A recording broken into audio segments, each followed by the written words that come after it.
करवा के छोड़ दे क्या करना ही पड़ेगा।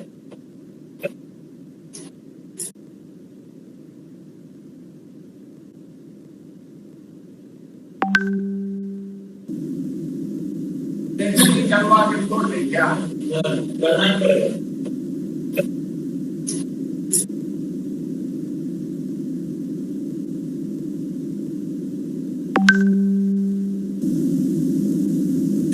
करवा के छोड़ दे क्या करना ही पड़ेगा।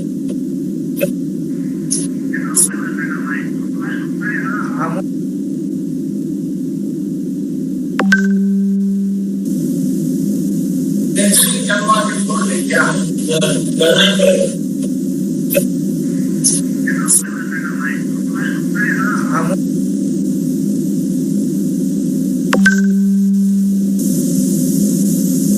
करवा के छोड़ दे क्या करना ही पड़ेगा।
करना ही पड़ेगा।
उदय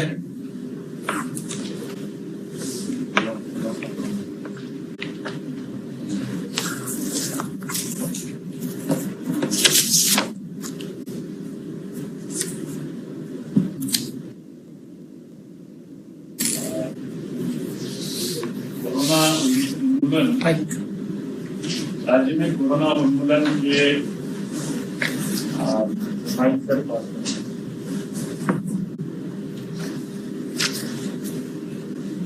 राज्य में कोरोना उन्मूलन का जो कार्यक्रम चलाया जा रहा है उसको और प्रभावी रूप से जन जन तक पहुंचाने के लिए एवं उन्मूलन के लिए किन तरह के कार्रवाई की जानी है उसके लिए जागरूकता अभियान माननीय मुख्यमंत्री जी द्वारा आज प्रारंभ किया जा रहा है। हम माननीय मुख्यमंत्री महोदय का इस वीडियो कॉन्फ्रेंसिंग और वेबकास्टिंग का जो प्रोग्राम है उसमें हम स्वागत करते हैं। हम माननीय उप मुख्यमंत्री महोदय का भी इस कार्यक्रम में स्वागत करते हैं। हमारे बीच माननीय स्वास्थ्य मंत्री श्री मंगल पांडे जी भी हैं, उनका भी हम इस कार्यक्रम में स्वागत करते हैं। इस कार्यक्रम में राज्य के विभिन्न स्तरों के जनप्रतिनिधि शामिल हो रहे हैं। इनमें जिला परिषद के अध्यक्ष, उपाध्यक्ष, नगर निगम के महापौर, विभिन्न मुखिया, वार्ड सदस्य एवं जीविका के भी जो सदस्य हैं वो भी वेबकास्टिंग के माध्यम से अथवा लाइव टेलीकास्ट के माध्यम से इस कार्यक्रम में जुड़े हैं। हम सभी का इस कार्यक्रम में शामिल होने के लिए उनका स्वागत करते हैं। मैं अब अनुरोध करूंगा माननीय स्वास्थ्य मंत्री श्री मंगल पांडे जी से कि इस कार्यक्रम को संबोधित करें। माननीय मुख्यमंत्री जी, माननीय उप मुख्यमंत्री जी, मुख्य सचिव श्री दीपक जी, स्वास्थ्य विभाग के प्रधान सचिव श्री उदय सिंह कुमावत जी, आज के इस वीडियो कॉन्फ्रेंसिंग के माध्यम से आप सब लोग के साथ जुड़े हुए माननीय मुख्यमंत्री जी के प्रधान सचिव चंचल जी, उपस्थित सभी वरिष्ठ पदाधिकारीगण और पंचायती राज के हमारे सभी जनप्रतिनिधिगण और शहरी निकाय के जनप्रतिनिधिगण, सभी भाइयों बहनों को मेरा सादर प्रणाम, नमस्कार। आज एक विशेष प्रायोजन से माननीय मुख्यमंत्री जी और माननीय उप मुख्यमंत्री जी आप सब लोगों के साथ संवाद के इस कार्यक्रम में वीडियो कॉन्फ्रेंसिंग के माध्यम से जुड़े। मैं कुछ महत्वपूर्ण बिंदुओं पर ध्यान देके विषय को आगे बढ़ाऊंगा। सबसे पहले तो आप सब लोग को मैं अपनी ओर से भी धन्यवाद देना चाहूंगा कि लॉकडाउन को लागू करने में आप सबों की काफी सराहनीय भूमिका रही है। मित्रों, आप सब लोग से पहले भी माननीय मुख्यमंत्री जी ने संवाद 2 बार किया है और क्वारंटाइन सेंटर से लेके हर गतिविधियों में आप सब लोगों का सहयोग भी रहा है। हम सब जानते हैं कि ये जो कोरोना रोग है यह संक्रमण से फैलता है और जब कोई एक व्यक्ति को कोरोना हो जाता है, संक्रमित हो जाता है, तो इस बात की संभावना रहती है कि जब तक वो स्वस्थ नहीं होता है, जब ये दूसरे के संपर्क में आएगा तो वो एक व्यक्ति से दूसरे व्यक्ति में यह संक्रमण फैल सकता है और दूसरे व्यक्ति को संक्रमित कर सकता है। यह एक संक्रामक वायरस है जो बहुत तेजी से फैलता है, जिसको हम लोगों ने देखा है। आप सब लोगों ने भी समाचार पत्रों के माध्यम से और अन्य स्रोतों से ये जानकारी प्राप्त की होगी कि राज्य में एक व्यक्ति कोई संक्रमित हुआ, उसके कारण 70-80 लोग तक एक व्यक्ति के कारण संक्रमित हो गए। कई जिलों में ऐसे चेन बन गए जिसमें एक व्यक्ति आया कहीं से और उसके कारण पूरे उसके गांव, मोहल्ले, टोले के लोग संक्रमित हो गए। मतलब ये बहुत तेजी से संक्रमण फैलने वाली बीमारी है और हमको इस फैलते हुए संक्रमण को रोकने में अपना पूरा प्रयास करना है। निश्चित रूप से यह एक विश्वव्यापी संकट है, देशव्यापी संकट है और इस संकट के समय में हम सब लोग इस चुनौती से जूझ रहे हैं। लेकिन माननीय मुख्यमंत्री जी के नेतृत्व में पिछले 15 वर्षों से जो हम सब लोग काम कर रहे हैं, हमेशा जब भी कोई चुनौती हम सब लोगों के सामने आई है, हम लोगों ने चुनौती को अवसर के रूप में बदलने का काम किया और यह भी जो चुनौती आई है, माननीय मुख्यमंत्री जी के मार्गदर्शन में हम सब लोग काम कर रहे हैं, उनके नेतृत्व में काम कर रहे हैं, मुख्यमंत्री जी के देखरेख में कर रहे हैं और इस चुनौती को भी हम लोगों ने स्वीकार किया है और इसको अवसर के रूप में बदल रहे हैं। बहुत कठिनाइयां, परेशानियां इस बीच में आई, आप सब लोग उससे अवगत हैं। उन सब से जूझते हुए हम सब लोग आगे बढ़ रहे हैं। स्वास्थ्य विभाग को माननीय मुख्यमंत्री जी का निर्देश हुआ कि सभी जिलों में जांच की जाए। पहले केवल एक केंद्र पे जांच शुरू हुआ था 7 मार्च को पटना में, आज 22 केंद्रों पर जांच हो रहा है। आज हमारी क्षमता 3500 टेस्ट प्रतिदिन तक की हो गई है और इसी सप्ताह के अंत तक हम इसको 6000 तक और फिर माननीय मुख्यमंत्री जी का जो निर्देश है 10,000 तक टेस्ट करने का, उस लक्ष्य तक हम स्वास्थ्य विभाग को के लोग प्रयास करके पहुंचाएंगे। जो संक्रमित लोग हैं वो आइसोलेशन सेंटर्स में रह रहे हैं। अभी लगभग 21,500 आइसोलेशन बेड राज्य के अंदर हैं, जिसको बढ़ा के 40,000 से अधिक की क्षमता का आइसोलेशन बेड की क्षमता बढ़ाने का काम भी स्वास्थ्य विभाग कर रहा है। लेकिन इस पूरे कोरोना की लड़ाई में जो सबसे महत्वपूर्ण विषय है, वह विषय जो मैंने शुरू में कहा कि संक्रमण को रोकने का है और संक्रमण को रोकने के लिए आज पूरी दुनिया जिस एक वस्तु का सबसे ज्यादा इस्तेमाल कर रही है, जिस एक चीज का सबसे ज्यादा इस्तेमाल कर रही है, वह है फेस कवर, मास्क। और इस मास्क के उपयोग से हम संक्रमण को रोक सकते हैं। जो हमारे मुंह से ड्रॉपलेट्स निकलते हैं, जो एकदम दिखता नहीं है लेकिन थूक के जो बहुत महीन कण होते हैं जो निकलते हैं, उससे ये बाहर फैलता है, नाक से फैलता है, नाक और मुंह से अंदर भी जाता है। तो आज पूरी दुनिया मास्क का इस्तेमाल कर रही है और इस मास्क का इस्तेमाल करके ही हम बेहतर जीवन जी सकते हैं, इस कोरोना से लड़ाई लड़ सकते हैं। इसलिए माननीय प्रधानमंत्री जी ने भी कहा कि हमको जान की भी चिंता करनी है और जहान की भी चिंता करनी है, और जान और जहान दोनों की चिंता करने के लिए ही आज माननीय मुख्यमंत्री जी के नेतृत्व में हम सब लोग आपसे आग्रह कर रहे हैं कि हम लोग ज्यादा से ज्यादा मास्क का उपयोग करें। काम भी करना है और जब काम करना है तो अपने को अपने स्वास्थ्य की भी चिंता करनी है, तो हम ज्यादा से ज्यादा मास्क का इस्तेमाल करें। ये आप सब लोगों से आग्रह होगा और इसी विशेष आग्रह के लिए आज ये संवाद भी है। सर्जिकल मास्क नहीं मिले तो कपड़े के मास्क का भी इस्तेमाल हम सब लोग कर सकते हैं, लेकिन कपड़े के मास्क का इस्तेमाल करने में उसको रोज धोना साबुन से, सरफ से, इन सारी चीजों का ध्यान रखना होगा। और अभी जो बाहर से लोग आए हैं उनके घर घर सर्वेक्षण का काम भी मुख्यमंत्री जी के निर्देश पे हो रहा है और स्वास्थ्य विभाग घर घर सर्वेक्षण कर रहा है। आप सब हमारे जनप्रतिनिधि हैं, आपके ध्यान में है कि आपके गांव टोला में कौन आया है। हमारे सर्वेक्षण दल को भी इसकी सूचना दीजिए यदि कोई छूट रहा हो, ताकि हम सब की जांच कर सके, सबको स्वास्थ्य सुविधा दे सके। और आप सब लोगों से फिर यह निवेदन करता हुआ कि हम मास्क का इस्तेमाल जरूर करें, फेस कवर का इस्तेमाल जरूर करें, ऐसे मुंह को बंद रखें जिससे नाक और मुंह पूरी तरीके से हमारा बंद रहे, और आपस में 6 फीट की दूरी जरूर हम सब लोग रखेंगे तो अपने को स्वस्थ रख पाएंगे। आप सब लोग हम लोग के साथ जुड़े हैं और आज माननीय मुख्यमंत्री जी ने इस कार्यक्रम के लिए मुख्यमंत्री जी ने समय दिया है, उनको मैं धन्यवाद देता हुआ अपनी बात समाप्त करता हूँ। माननीय स्वास्थ्य मंत्री जी महोदय का बहुत बहुत धन्यवाद। अब मैं अनुरोध करूंगा माननीय उप मुख्यमंत्री महोदय श्री सुशील कुमार मोदी जी से कि इस कार्यक्रम को कृपया संबोधित करें।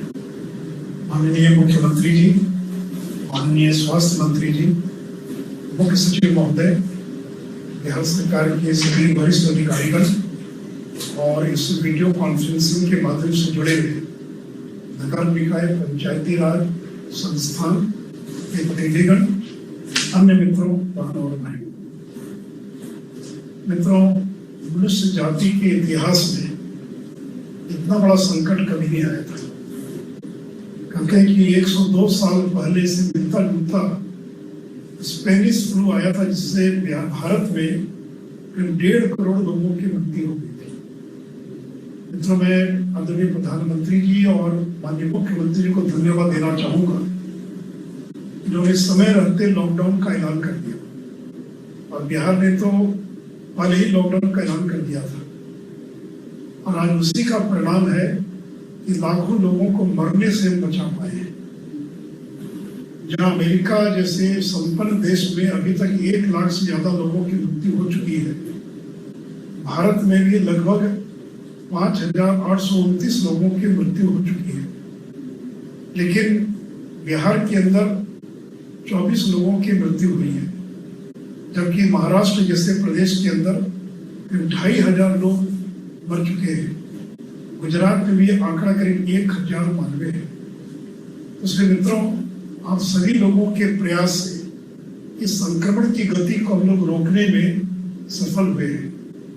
अब बड़ी तेजी से प्रवासी सभी घर लौट रहे हैं। एक आंकड़ा है कि 30 से 40 लाख लोग घर लौट रहे होंगे। फिर जिनों का क्वारंटाइन अवधि जिनकी पूरी हो गई है, ये भी लोग घर लौट रहे हैं। सभी बाजार खुल चुके हैं, बसों का चलना भी प्रारंभ हो गया है। पहले हम घरों में बंद रहकर संक्रमण को रोक रहे थे, लेकिन अब हमको बाहर भी निकलना है और संक्रमण को रोकना भी है।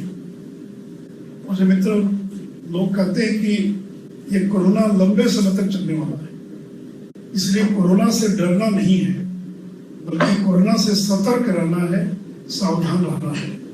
हमको कोरोना के साथ लंबे समय तक जीना सीखना होगा।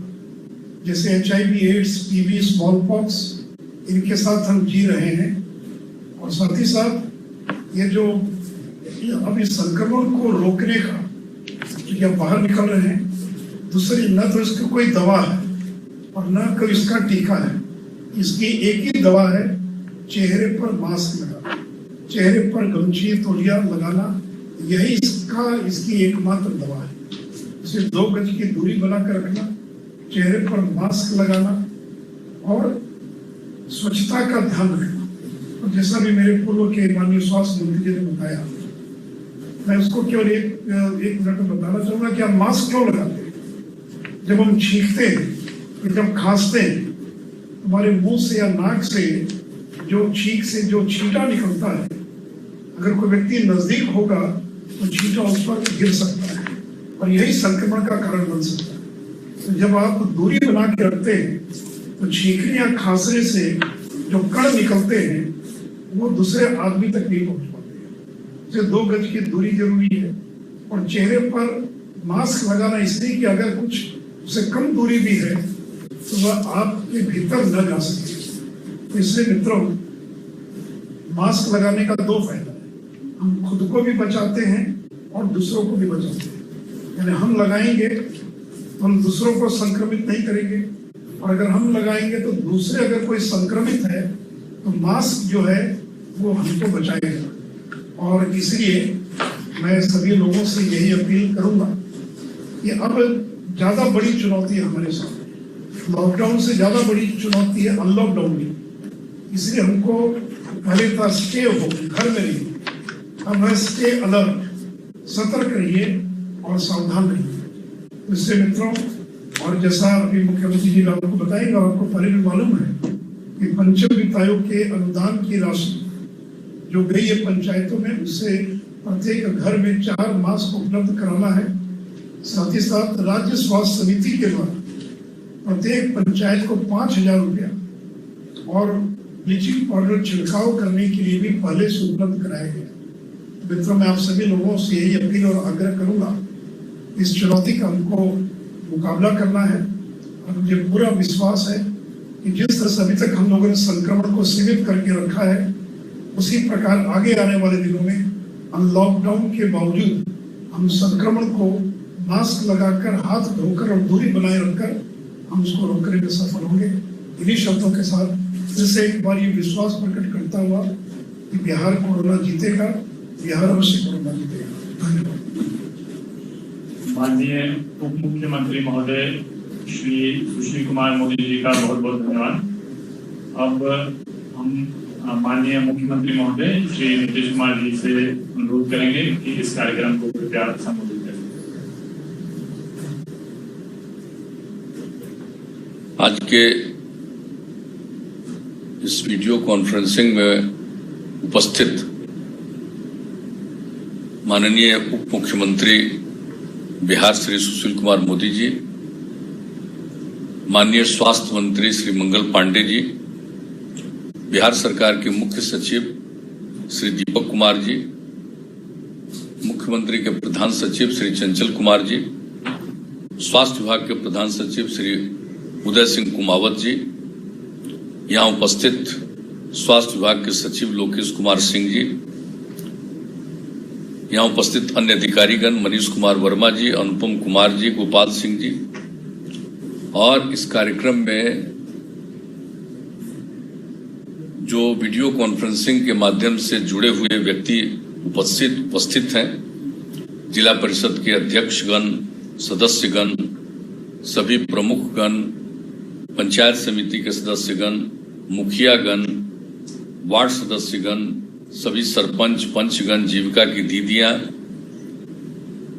नगर निकायों के जनप्रतिनिधिगण और अन्य सभी जनप्रतिनिधिगण, सभी जिला पदाधिकारीगण, अन्य सभी जिला स्तरीय पदाधिकारीगण, क्षेत्रीय पदाधिकारीगण, मैं सबसे पहले आप सब लोगों का स्वागत करता हूं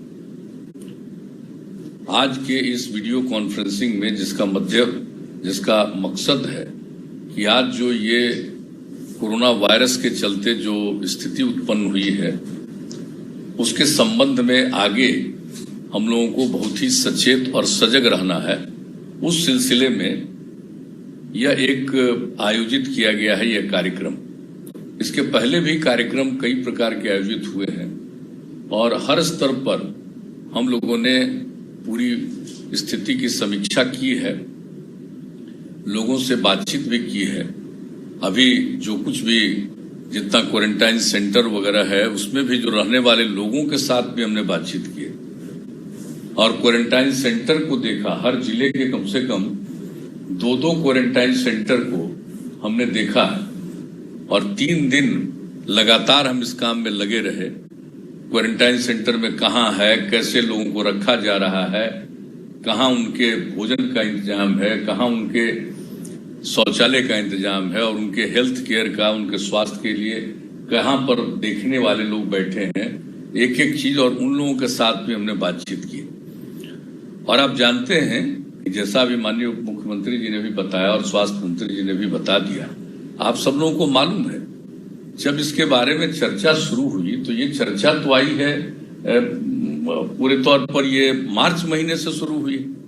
उसके पहले तो ये चीन में था और अन्य जगहों पर फैला था, उसकी कोई खास चर्चा नहीं थी। लेकिन जैसे ही इसकी चर्चा शुरू हुई हम लोग इस पर काफी सजग हुए और जो जरूरी काम है वो सब करना शुरू किया। मुझे याद है आज भी कि 13 मार्च को पहली मीटिंग हम लोगों ने की और सब आपस में बातचीत की और आगे क्या करना चाहिए इसके बारे में सोचा। और विधानसभा विधान परिषद का आप जानते हैं चल रहा था बजट सेशन, बजट सत्र चल रहा था और उसको सभी दल के लोगों के साथ बातचीत करके 16 मार्च को उसको स्थगित कर दिया गया। बजट पारित करने के बाद ये सब काम हुआ और हम लोगों ने जब आप जानते ही हैं उसके बाद हम लोगों ने जो जनता कर्फ्यू का आह्वान किया था आदरणीय प्रधानमंत्री जी ने 22 तारीख को मार्च में, और उसी दिन हम लोग शाम में मीटिंग में बैठे थे कि आखिरकार जब ये स्थिति बढ़ती जाने की संभावना है तो हम लोगों को क्या क्या करना। तो बिहार के बारे में आप लोगों को स्मरण होगा थोड़ा कि हम लोगों ने तय किया था कि 23 तारीख से लेकर के यानी 23 मार्च से लेकर के 31 मार्च तक हम लोगों ने तय कर दिया था कि सभी जितने भी हमारे प्रखंड मुख्यालय, अनुमंडल मुख्यालय, जिला मुख्यालय, जितने नगर निकाय चाहे नगर निगम हो, नगर परिषद हो, नगर पंचायत हो, इसके बारे में हम लोगों ने निर्णय किया कि 31 मार्च तक उसमें हम लोग लॉकडाउन लागू करेंगे। लेकिन आप जानते हैं कि 24 तारीख के ही शाम में आदरणीय प्रधानमंत्री जी ने घोषणा की और भारत सरकार की तरफ से पूरे देश में 25 तारीख से लॉकडाउन लागू कर दिया गया और ये तय किया गया था कि 14 अप्रैल तक रहेगा। और आप जानते हैं उसको बाद में बढ़ाना पड़ा 3 मई तक, उसके बाद फिर 17 मई तक और फिर उसके बाद 31 मई तक, यानी 4 खंड में पूरे देश में लॉकडाउन लागू किया गया। और जो आपदा प्रबंधन कानून है 2005 का बना हुआ, उसी के अंतर्गत इसको क्रियान्वित किया गया, लागू किया गया और उसको ध्यान में रख करके केंद्र सरकार ने इस बारे में गाइडलाइन जारी किया कि कैसे क्या करना है और लॉकडाउन का मतलब क्या है, एक एक बात की जानकारी दी गई। और मुझको खुशी है आप सब लोगों की बड़ी अच्छी भूमिका रही है।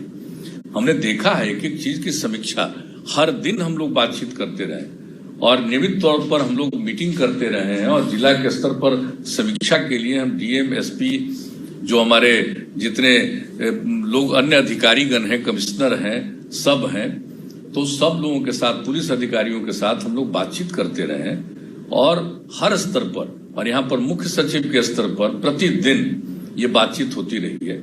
आपदा प्रबंधन कानून लागू, इसलिए आपदा प्रबंधन को ध्यान में रखते हुए हर स्तर पर हुआ।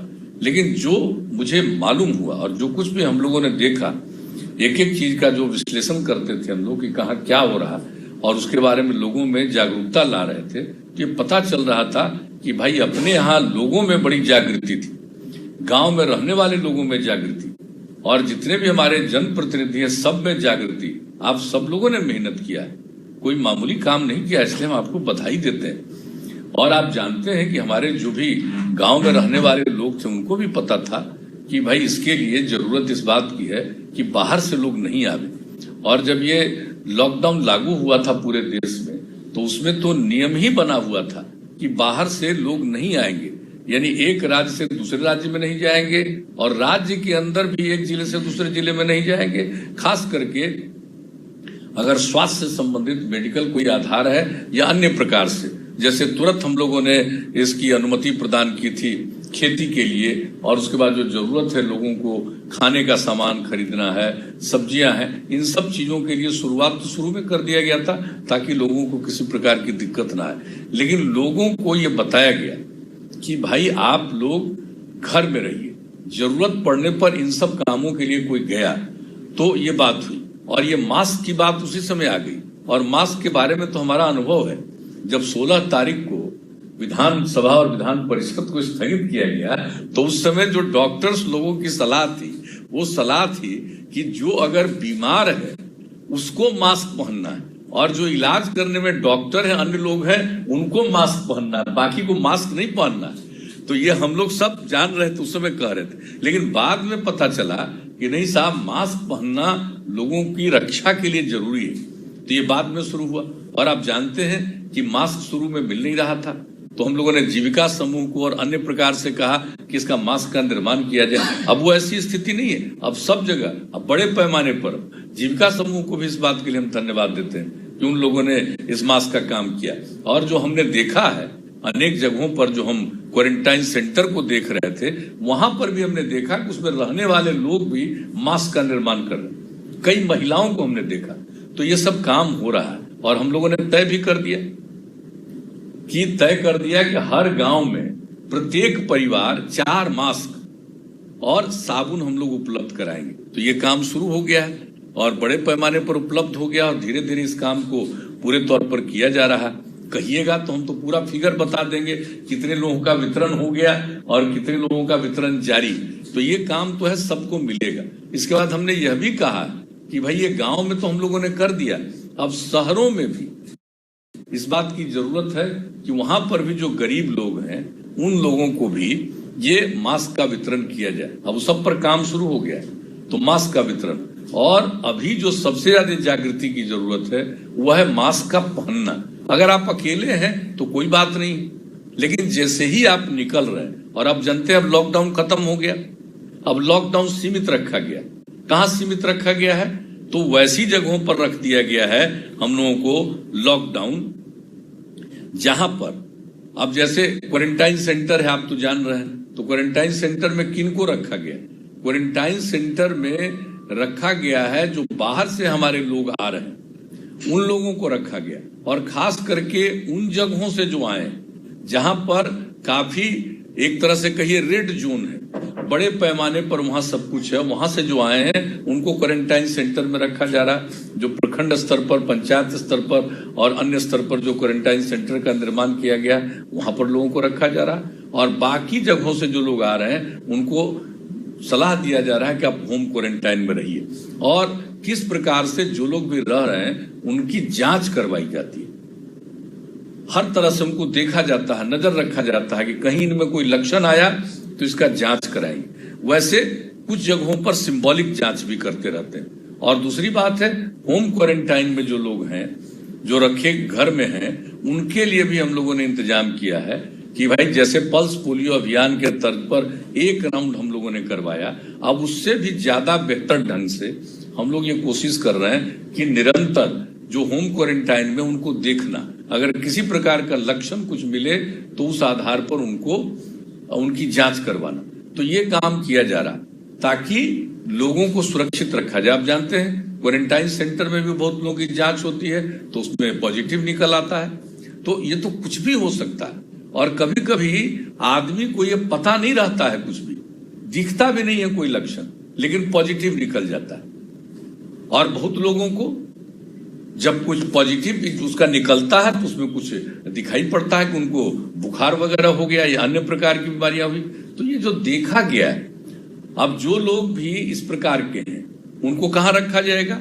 यानी जिनका निकल गया पॉजिटिव, उनके लिए हम लोग बना रहे हैं, हम लोग कंटेनमेंट जोन नहीं, आइसोलेशन सेंटर। कंटेनमेंट जोन तो अलग है, आइसोलेशन सेंटर ये बनाया गया है बड़े पैमाने पर कि भाई जो हम लोगों का क्वारंटाइन सेंटर है वो तो एक अवधि के बाद खत्म हो जाएगा, 15 जून के बाद। तो इसलिए कि अब जितने लोगों को बाहर से आना था लगभग आ चुके हैं, कुछ ही लोग अब बचे। अब आपको मालूम है कि जब लोग आना चाहते थे और कितनी कठिनाई में बिहार के बाहर थे, लोगों का फोन आता था और हम लोगों ने 3 जगह उनकी बात सुनना शुरू किया था। या तो वो हमारे कार्यालय में फोन करते थे या फिर जो रेजिडेंट कमिश्नर दिल्ली में वहां फोन करते थे, और फिर आपदा प्रबंधन विभाग में एक सेंटर बनाया हुआ था वहां लोग फोन करते थे। बड़े पैमाने पर लोगों का फोन आता था। और एक बार हमने कहा, एक टीम बनाई और हमने कहा जिन लोगों का फोन आया है बात करिए और उससे जानिए कि क्या होता है। जब उनसे बात करके जो बात की जानकारी हम लोगों को मिली कि लोग परेशान हैं, काम करने के लिए बाहर गए थे और जिसके लिए काम करने के लिए गए वो आदमी ध्यान नहीं दे रहा है और बहुत कष्ट में है। इस बात की जानकारी हम लोगों को शुरू में ही, मार्च के शुरुआत में ही ये इन सब चीजों की मार्च के अंत में जो लागू किया गया था लॉकडाउन, तो उसी समय से ये बात हुई। जब लोगों का फोन आना शुरू हुआ तब हम लोगों ने ये तय किया कि भाई जो लॉकडाउन लागू कर दिया गया है पूरे देश में, तो उसमें तो भारत सरकार का एक जो दिशा निर्देश जारी हुआ उसके अंतर्गत तो कोई एक राज्य से दूसरे राज्य में जा नहीं सकता। हालांकि कई लोग कई प्रकार से आ जाते थे, वो एक अलग बात, लेकिन पूरे बड़े पैमाने पर तो लोगों का आना संभव नहीं था। तो फिर जब इस बात को देखते हुए जो आगे हम लोगों ने इसके लिए अनुरोध भी किया, आप सबको मालूम है, लेकिन उस बीच में जब अनुरोध किया तो इसके बारे में 27 तारीख को अप्रैल महीने में जब मीटिंग हुई थी प्रधानमंत्री जी के स्तर पर सारे मुख्यमंत्रियों की, तो उसमें भी हमने इस बात को रखा था कि भाई जब ऐसी स्थिति है, लोगों को आना है तो आने का व्यवस्था होना चाहिए। तो एक निर्णय हो गया और फिर बाद में हुआ कि बस वगैरह से आएंगे, लेकिन हम लोगों ने कहा कि भाई ट्रेन से आएंगे तो ज्यादा सुविधा होगी, और हम इसके लिए केंद्र सरकार को धन्यवाद देते हैं कि उन लोगों ने ट्रेन की व्यवस्था शुरू कराई और ट्रेन से बड़ी संख्या में लोग आए और ज्यादा बेहतर ढंग से आए। भाई इक्का दुक्का घटना तो घट सकती है, उसको तो उसमें कहीं इक्का दुक्का कोई गलत नहीं करेगा, हो जाता है। लेकिन जब आना शुरू हुआ तो आप जान लीजिए कि ट्रेन से आना शुरू हुआ तो लोगों को कितनी सहूलियत हुई, लोग आने लगे।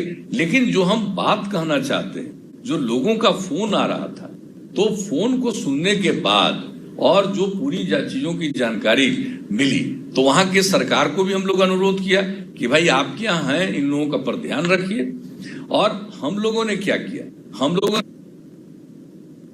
लोग बाहर फंसे हुए उनको हम कुछ मदद करेंगे, और हम लोगों ने तय किया मुख्यमंत्री राहत कोष से, सीएम रिलीफ फंड से, जो हमने ये तय कर दिया कि उन लोगों को 1,000 रुपया की मदद करें। और आपको मालूम है कितना एप्लीकेशन आया, 20 लाख से भी ज्यादा लोगों को मदद दी जा चुकी। और अब कुछ लोग आ गए पटना, उनका मान लीजिए यहाँ पर अकाउंट नहीं था, अब हमने यह भी दिशा निर्देश दिया है कि अब यहाँ आ गए हैं, उनको वो पैसा भी जरूर दे दीजिए। तो खैर ये सब तो एक अलग बात है, हम लोगों ने उन लोगों के बारे में सोचा और बाद में अनुरोध किया तो बड़ी संख्या में आने लगे। यानी 1 या 2 मई से जो आना शुरू हुआ है रेल का, अब लब तक पूरा है, अब आज भी कुछ आ रहा है, एक आध दिन और आएगा। तो अब जितने लोग आएंगे, तो हम लोगों ने तय किया, पहले बताया कि जो खराब स्थिति में जहां थे, जिसको कहा जाता है रेड जोन, वहां से लोग आ रहे हैं, जहां पर बड़ी संख्या में ये कोरोना वायरस के पीड़ित लोग थे, तो उन लोगों को हम लोगों ने यही क्वारंटाइन सेंटर में रखने का निर्णय लिया। अब क्वारंटाइन सेंटर में रह करके 14 दिन पूरा होने के बाद कई लाख लोग चले गए। आज भी 5 लाख से भी ज्यादा लोग अभी क्वारंटाइन सेंटर में हैं, और जो लोगों को भी आकर के रखना उसको रखा जाएगा। लेकिन अब इसकी जरूरत इस महीने के 15 तारीख के बाद नहीं पड़ेगी।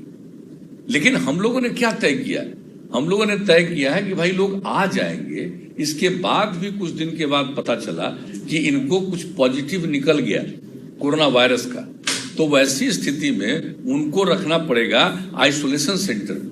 तो आइसोलेशन सेंटर का भी काफी विस्तार किया गया, और हमने ये तय किया कि भाई जो हम लोग स्कूल वगैरह में, कॉलेज में और कई जगहों पर जो ये बनाए हुए हैं क्वारंटाइन सेंटर, अब स्कूल वगैरह में नहीं, क्योंकि एक स्टेज के बाद तो हमको स्कूल और कॉलेज में पढ़ाई शुरू करनी है, तो वैसी स्थिति में वहां नहीं, उससे अलग, चाहे कुछ जगहों को किराए पर लेकर के, होटल वगैरह को किराए पर लेकर के, या ऐसे संस्थान जिसका निर्माण किया गया है बिल्डिंग्स का सरकार की तरफ से, उसका अभी तत्काल उपयोग करना कोई जरूरी नहीं है, कुछ दिन के बाद उपयोग करेंगे, तो नए बिल्डिंग्स में।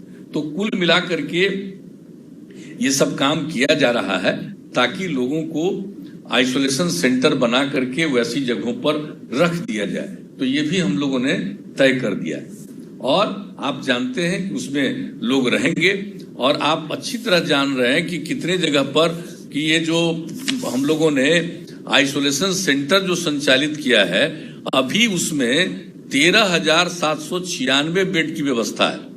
और इस आइसोलेशन बेड को, यानी सब जो खत्म हो जाएगा क्वारंटाइन सेंटर वगैरह, और लोगों को अगर ये बीमारी निकल गई पॉजिटिव निकल गया तो वैसी स्थिति में उनको जो आइसोलेशन सेंटर में रखना पड़ेगा, तो हम लोगों ने तय कर दिया है कि इसके लिए 40,000 बेड का इस्तेमाल, और उसके लिए पूरा का पूरा काम होना शुरू हो गया है। और दूसरी चीज है कि 2 तरह की बात है, अगर किसी का पॉजिटिव निकलता तो उनको हम लोग रखेंगे इसमें आइसोलेशन सेंटर में, यानी जिस पर कोई बाहर का लक्षण नहीं दिखता है, यानी उनको न बुखार है, न खांसी है, न अन्य प्रकार की बीमारी, तो वैसे लोगों को रखते हैं आइसोलेशन सेंटर में, घर पर नहीं आइसोलेशन सेंटर में।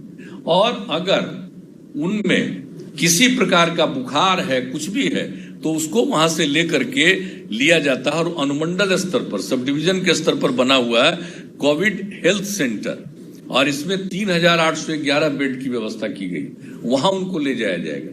और अगर वो ज्यादा उनकी तबीयत खराब है, बहुत खराब है, तो उनको आप जानते हैं कोविड केयर हॉस्पिटल 3 हॉस्पिटल है, एक है पटना में नालंदा मेडिकल कॉलेज हॉस्पिटल, दूसरा Jawaharlal Nehru college and hospital Bhagalpur, और तीसरा Anugrah Narayan Magadh medical college and hospital गया। ये 3 जगह है जहां पर सबसे गंभीर अगर हो जाएगा लोगों को तो वहां ले जाया जाएगा।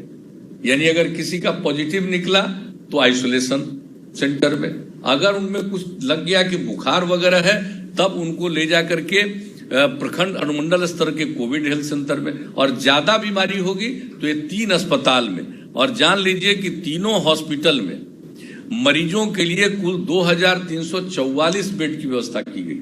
ये सारा इंतजाम किया गया और हर तरह से हम लोग सचेत थे और एक एक चीज की समीक्षा कर रहे हैं। बाहर से आने वाले लोगों के जांच में पॉजिटिव निकल रहा है तो इसकी संख्या जो भी बढ़ानी पड़ेगी, इसलिए आपको आइसोलेशन सेंटर का जिक्र हमने किया, अब उसकी संख्या बढ़ा करके 40,000 करना है। तो एक एक काम पर पूरा का पूरा राज्य सरकार का जो विभिन्न विभाग है, जैसे हेल्थ डिपार्टमेंट, उनको बहुत चीज देखना है। ये सारे लोग और अन्य विभाग के लोग भी सब तरह से काम कर रहे हैं। और एक बात और जान लीजिए कि अब ये लोग तो आ गए, अब हम लोगों ने क्या सोचा कि भाई जितने लोग आ गए हैं तो इन लोगों के लिए तो हम लोगों को करना है। और एक बात हम बताना चाहते हैं, जरा बिहार में जिस तरह से हम लोगों ने काम किया है, ये जो हम लोगों ने क्वारंटाइन सेंटर बनाया है, आपको हम बताएं कि एक क्वारंटाइन सेंटर में किसी भी क्वारंटाइन सेंटर में कई लाख की संख्या में लोग रहे और किया गया है। और आप जान लीजिए कि वहां पर लोगों पर एक व्यक्ति पर जो क्वारंटाइन सेंटर में 14 दिन रखे जाते हैं, 5300 रुपया, 5,300 रुपया का व्यय हो रहा है। और कौन कौन काम कर रहे हैं हम लोग, एक एक तरह से उन लोगों को हर प्रकार की सुविधा उनको हम लोग देते हैं, कोई दिक्कत उन लोगों को नहीं हो, इस तरह का हम लोग काम करने की कोशिश करते हैं। और इसके अलावे जब ये आ गया तो हम लोगों ने क्या नहीं किया है, किस किस प्रकार से काम किया है। हम लोगों ने तय कर दिया कि जितने हमारे राशन कार्ड धारी हैं और राशन कार्ड हेतु चिन्हित परिवार हैं, इन सब लोगों को 1,000 रुपया देंगे। अब तक 1,62,00,000 लोगों को, जिसमें 1,41,00,000 राशन कार्ड धारी हैं और 21 लाख जिनको चिन्हित किया गया है कि जिनको राशन कार्ड नहीं है, ऐसे लोगों को 1,000 रुपया दिया जा चुका है। और बाकी लोगों को भी इसके लिए पूरी कोशिश हो रही है। हम लोग देख रहे हैं कि कोई व्यक्ति बचे नहीं, सबका राशन कार्ड बन जाए, उसके लिए काम कर रहे हैं हम लोग तेजी से। और जान लीजिए कि राशन कार्ड धारी और राशन कार्ड हेतु चिन्हित परिवारों को जो हम दे रहे हैं, और उसके अलावे जिनको नया चिन्हित किया गया है कि इनको राशन कार्ड बनना चाहिए, उस सबको मिला करके अभी ही 1,000 रुपया प्रति व्यक्ति को देने में 1,62,00,000 लोगों को तो खर्च किया जा चुका है राज्य सरकार की तरफ से 1,620 करोड़ रुपए की राशि दी जा चुकी है। अब जितने पेंशन है, 85 लाख पेंशन धारियों को 3 महीने का पेंशन अतिरिक्त दे करके 1,017 करोड़ रुपए की राशि खर्च की गई। शिक्षा विभाग के द्वारा छात्रवृत्ति, साइकिल योजना, पोशाक योजना इत्यादि योजनाओं के अंतर्गत कुल मिलाकर के 3,261 करोड़ रुपए की राशि खातों में दी गई है। आपदा राहत केंद्र चलाया गया, 200 से अधिक आपदा राहत केंद्रों का संचालन किया गया, जिसमें 74,74,000 लोग प्रतिदिन लाभान्वित हुए। और आप जानते हैं बिहार में हम लोगों ने कोरोना उन्मूलन कोष का गठन किया गया, जिसमें सब लोगों की तनख्वाह जो होती है, चाहे मुख्यमंत्री हो, मंत्री हो, विधानसभा के सदस्य हो, विधान परिषद के सदस्य हो, उनके तनख्वाह में कटौती की गई। इसके अलावा जो हम लोग करते हैं, सहायता करते हैं, एमएलए और एमएलसी के रिकमेंडेशन पर जो योजना चलती है, जिसमें उन लोगों को जो पैसा दिया जाता है 1 साल में 3 करोड़ रुपए का, तो उसी में से 50 लाख रुपया कम किया गया और उसके आधार पर बना दिया गया कोरोना उन्मूलन कोष। उसमें 180 करोड़ रुपया रख दिया गया, ताकि स्वास्थ्य विभाग को चाहे जिस प्रकार से भी दवा की जरूरत पड़े, उसके लिए कोई इक्विपमेंट का है उनको लाना है, उसके लिए जो भी जरूरत पड़े, या अन्य प्रकार से ये जितने सफरर लोग हैं, पीड़ित लोग हैं, उनकी मदद करने के लिए वह भी हम लोग इंतजाम करके रख दिए। जो बजट और सरकार के द्वारा किया जाता है, उसके अतिरिक्त यह भी व्यवस्था कर दी गई है कि उनको अचानक कहीं जरूरत पड़े तो ये सब काम करेंगे। तो एक एक तरह से हर प्रकार से आप समझ लीजिए कि पूरे तौर पर कितने तरह से लोगों को हम लोग मदद करने की कोशिश कर रहे हैं, और सबका आपको हमने संक्षेप में जिक्र कर दिया है कितनी राशि खर्च की जा रही है। और यही नहीं, हम लोग को चिंता है किसी का नहीं, इसके अलावा जो आपदा पीड़ित होते हैं आप सब जानते हैं, हम लोगों ने आपदा प्रभावित लोगों के लिए शुरू से काम किया है। याद करिए आप 2007 में क्या हुआ था जब 22 जिला प्रभावित हुआ था। 2008 में बताइए कोसी की त्रासदी आई, इसके बाद कितनी बार बाढ़, कितनी बार सूखा, सब कुछ आता गया। 2019 में क्या प्रभाव पड़ा, और उसके बाद जो आपदा पीड़ित लोग थे और हम लोगों ने जल जीवन हरियाली अभियान की शुरुआत की, ये सब उसके लिए लोगों को हम लोगों ने कोशिश किया। लेकिन जो आपदा पीड़ित लोगों की हम लोग मदद करते हैं और यह भी, इसको भी आपदा माना गया है, तो हम लोगों का तो शुरू से ये मान्यता है कि जो भी आपदा प्रभावित है, सरकार के खजाने पर पहला अधिकार उनका। अब जानते हैं कि ये सब कुछ को बंदी करने के कारण, लॉकडाउन करने के कारण व्यापार वगैरह में कमी आई, तो आमदनी में कमी आ गई, सब कुछ हुआ, लेकिन फिर भी जो सबसे ज्यादा काम किया गया है, आप जान लीजिए, लोगों को हम बता देना चाहते हैं आपको कि इस पूरे सिलसिले में जब से ये हम लोगों ने डिक्लेयर किया और केंद्र सरकार ने डिक्लेयर किया लॉकडाउन, तो उस पूरे पीरियड में आप जान लीजिए हम लोगों ने लोगों को के बीच में जो खर्च किया है 8,538 करोड़ 52 लाख रुपए का व्यय किया। और आप जानते हैं जो बाहर से जो लोग आए हैं, तो बाहर से जो लोग आ रहे हैं उनको आने में जो खर्च, उसके ऊपर 500 रुपया और न्यूनतम 1,000 रुपया देने का फैसला।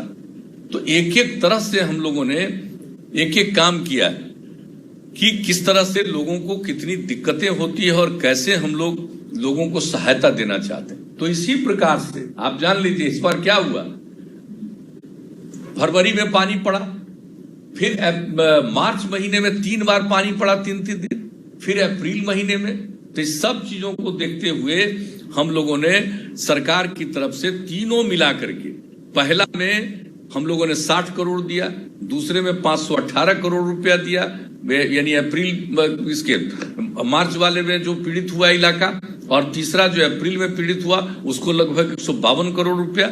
यानी आप समझ दीजिए कि मंत्रिमंडल के द्वारा, मंत्री परिषद के द्वारा जो किसान प्रभावित हुए हैं आपदा से, उनके लिए 730 करोड़ रुपए का अलग से और इंतजाम किया गया, और लोगों के बीच में वितरण हो रहा है। करीब करीब 12,35,000 किसानों को दिया जा चुका है, 417 करोड़ रुपया खर्च किया जा चुका है। ये पूरी चीजें प्रक्रियाधीन है। तो हम सिर्फ इसलिए बता रहे हैं कि एक एक चीज पर हम लोग ध्यान देते हैं, और आप चिंता मत करिएगा, हम लोगों का दायित्व तो है लोगों की सेवा करना। तो जो भी सरकार की तरफ से जो जरूरी कदम उठाना है हम सब वो लोग करते रहेंगे। लेकिन अब आपसे आज जो बातचीत हो रही है, इसका मुख्य मकसद है कि आपने अब तक लोगों में बड़ी जागृति लाई, लोगों में भी बड़ी जागृति आई। अब लॉकडाउन खत्म है, अब तो सिर्फ उसी इलाके में लॉकडाउन 1 महीना लागू होगा जिस इलाके में मान लीजिए कि वहां निकल जाता है पॉजिटिव एरिया, उसको उसी के लिए करेंगे, यानी जो उसको कहा जाएगा कंटेनमेंट जोन। यानी जिस इलाके में अगर अब कोई निकल आया, इस तरह की बीमारी आ गई, तो उस इलाके को बचाने के लिए और ज्यादा लोग इसके दुष्प्रभावित नहीं हो, तो उस वहां पर एक कंटेनमेंट जोन बनाया जाएगा, यानी चारों तरफ से उनको घेर दिया जाएगा और वहां पर आने जाने में प्रतिबंध, जो जरूरी काम है, खाने का सब सामान उनको मिलना चाहिए और अन्य जो आवश्यक काम है चिकित्सा वगैरह का वो होना चाहिए। और बाकी जैसे लॉकडाउन के समय में अन्य जगहों पर घर के बाहर नहीं निकलिए, तो सिर्फ कंटेनमेंट जोन में ये बात लागू होगा। तो उसके लिए भी हम लोगों का इंतजाम है। तो कंटेनमेंट जोन को छोड़ करके बाकी सब जगह, अब आप देख रहे हैं एक्टिविटी कितनी है। हम लोग बार बार कह रहे हैं लोगों को कि भाई भीड़ मत लगाइए, सोशल डिस्टेंसिंग, एक दूसरे के बीच में दूरी रखिए। प्रधानमंत्री जी ने कहा 2 गज की दूरी रखो, तो 2 गज की दूरी रखने का इस पर ध्यान देना चाहिए। अब आजकल जब बंद हुआ है तो देख लीजिए कितनी बड़ी संख्या में लोग बहुत एक दूसरे के नजदीक आ रहे हैं। भाई इस पर ध्यान देना है, लोगों को सिखाना पड़ेगा। तुरंत लोग नहीं समझता, लेकिन लोगों को समझाना पड़ेगा कि थोड़ी दूरी बना करके चलिए, थोड़ा दूरी बना करके रखिए। अकेले हैं तो कोई बात नहीं, बाकी कोई काम के लिए निकलते हैं तो आपको मास्क लगाना पड़ेगा, और उसके लिए तो हम लोग सब इंतजाम कर रहे हैं। तो एक प्रचार तो आप लोगों को समझाने के लिए कहना है कि भाई हर हालत में लोगों को प्रेरित करिए कि भाई ये मास्क जरूर लगाइए, और सैनिटेशन का सब कुछ का ये सब जो कहा जाता है एक एक चीज का, तो हर जगह साफ सफाई का ध्यान देना, और दूसरी तरफ लोगों को ये प्रेरित करना। अब देख रहे हैं हम लोग कैसे रखे हुए हैं।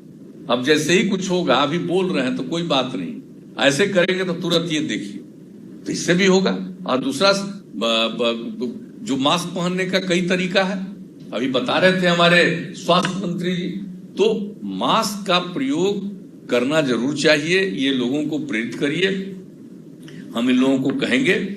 और जो आपको बता दिया कि हर तरह से हम लोगों की ये कोशिश हो रही है कि हम लोग पूरे तौर पर लोगों की रक्षा करें। अब देखिए ये चीज तो आप देख रहे हैं, जो सबसे विकसित देश है दुनिया का, सबसे अमीर देश है अमेरिका, सबसे ज्यादा प्रभावित वहां है।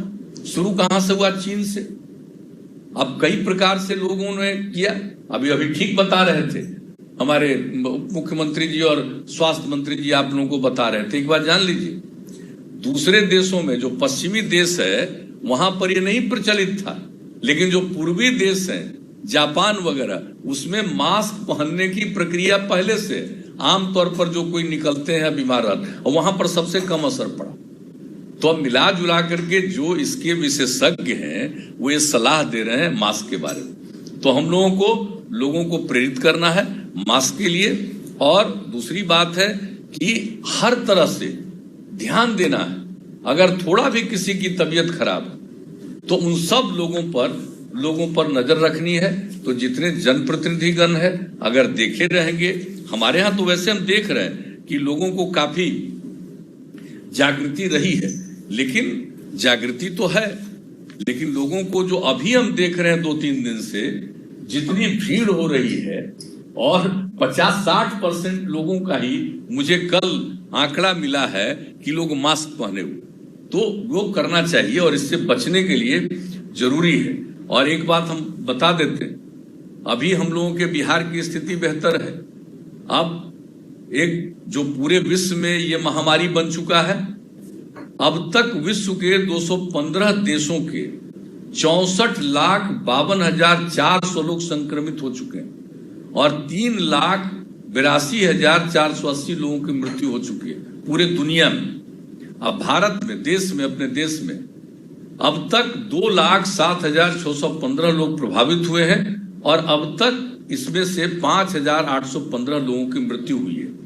और बिहार में अब तक कुल 81,413 सैंपल्स की जांच की जा चुकी है और अब कोरोना पॉजिटिव मरीजों की संख्या बढ़कर के हो गई है 4,096। अभी जो देश में जैसी स्थिति उससे भी कम है, लेकिन बढ़ रहा है ना, ध्यान रखना, 4096, और इसमें से अब तक 1803 लोग स्वस्थ हो चुके हैं और अब तक कुल आज सुबह को लेकर के 25 लोगों की मृत्यु हुई है और अभी वर्तमान में लगभग 2269 लोग एक्टिव हैं अभी। तो आप समझ लीजिए कि 3 मई के बाद जब बाहर से लोगों का आना शुरू हुआ है, तब उसके बाद बिहार में लौटने वाले लगभग 3000 व्यक्ति कोरोना पॉजिटिव पाए गए। तब तो बड़ी संख्या में आए हैं। सबका तो आप इलाज कर नहीं सकिएगा, लेकिन नजर तो रखिएगा। आप जानते हैं शुरू में नहीं पता चलता है और कभी कभी जो क्वारंटाइन सेंटर में रहते हैं बाद में कुछ लक्षण दिखता है तो देखा जाता है कि पॉजिटिव निकले या अन्य जगहों पर। इसलिए हम लोगों को पूरे तौर पर नजर रखनी है। घर में भी रहेंगे तो हम लोगों ने कहा है कि उसके बारे में नियम बना दिया गया है और आप लोगों को भी। और हम तो ये भी कहेंगे कि भाई ग्रामीण चिकित्सक लोग भी हैं, उनका भी हम लोगों ने मदद किया था, ट्रेनिंग पहले कराया था। हम उनसे भी आग्रह करेंगे कि भाई नजर रखिए। गांव के लोग इलाज कराने के लिए आप ही के यहाँ चले जाते हैं, तो जो ग्रामीण चिकित्सक लोग हैं उन लोगों को भी ध्यान रखना चाहिए। वो जैसे ही देखते हैं अगर उनको कोई लक्षण दिखे तो तुरंत उनका जांच के लिए आप कहिए कि जांच करा लीजिए। तो हर किसी को, और जितने हमारे जनप्रतिनिधि हैं, अब हमारे बिहार के जनप्रतिनिधियों में कोई कमी नहीं है। हम जानते हैं आप लोगों में बहुत क्षमता है, हमको पूरा विश्वास है आप पर। आखिरकार बिहार में अगर हमने इन चीजों का सामना किया है तो इसमें आप सब लोगों की बहुत अच्छी भूमिका है।